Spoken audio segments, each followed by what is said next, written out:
I'd like to introduce Henry Stern. Senator, come on up, Henry.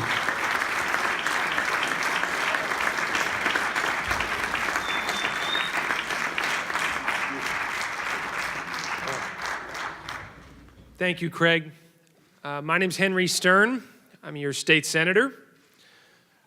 I live in Canoga Park and have been working on this issue since the 23rd, actually, since that date. I was the environmental attorney working for your previous senator, Senator Pavley, and wrote a bill called SB 380 that actually required the root cause analysis to be complete and a safety review to be complete before this field could even be considered to be reopened.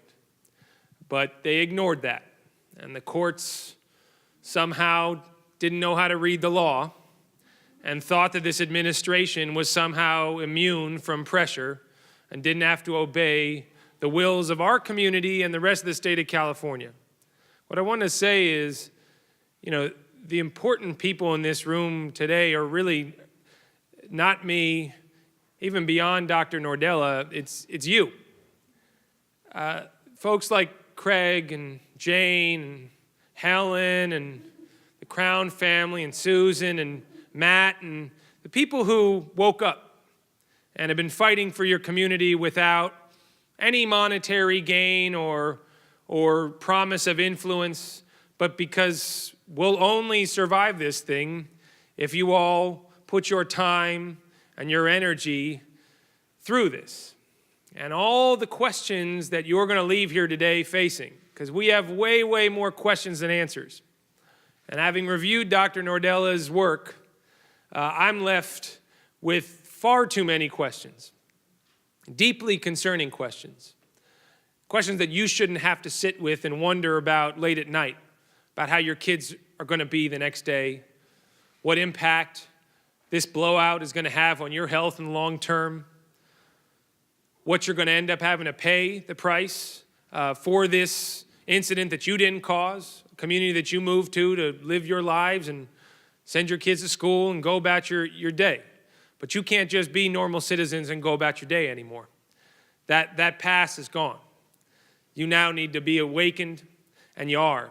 And so I wouldn't have any standing at all to go about doing the work I do up in the Capitol, fighting up against a big machine without you. So I want to thank each and every one of you for having supported this grassroots effort and given me a little bit of standing up in Sacramento to rage against that machine. Thank you.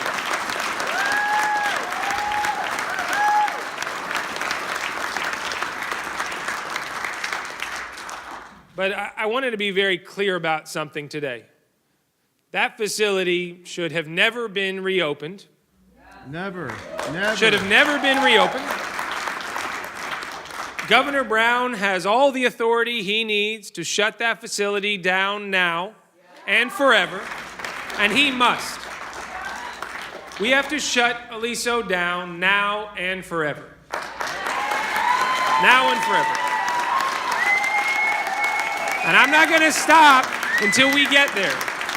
And you can't stop either. You can't stop either. You can't stop.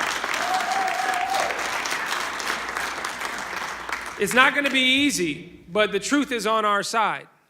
And the fact that we still don't know what chemicals they've emitted from that facility, why there was barium on your couches, why we're going to find examples of certain chemicals here that really aren't associated with just natural gas and mercaptan, some standard business as usual kind of leak here. That's what the gas company is going to tell you.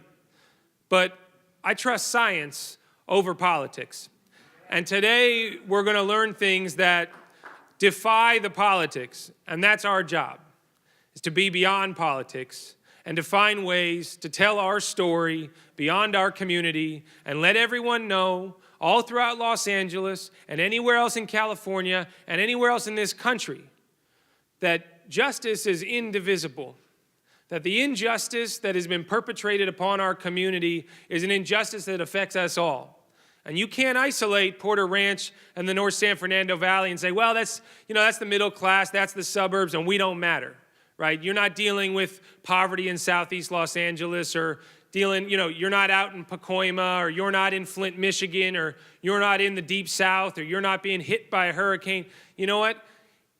There is an arc of justice that is one unified line, and we have to bend that arc in our favor to help everybody here, because everyone's going to pay the price. You just had to bear the brunt of it initially, but all the ratepayers of Southern California are on the hook too, because what the gas company wants to do is they want to keep all the profits and stick you with the bill.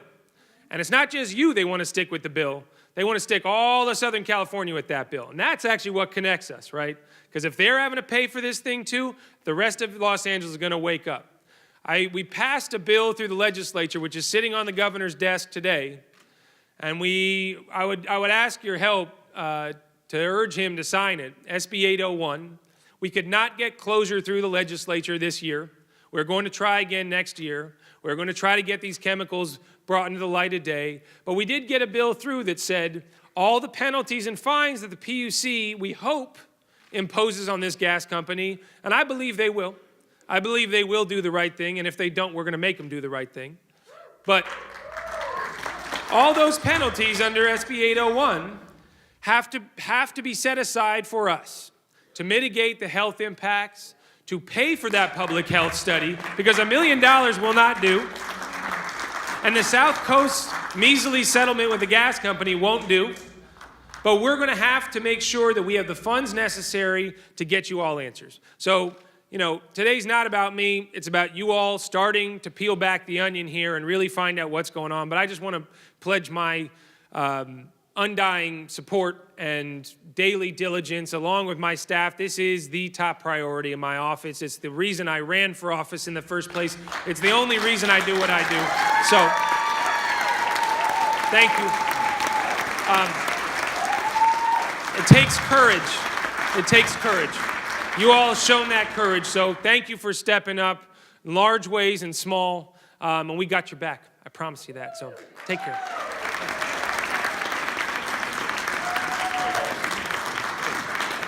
Henry Stern, everybody.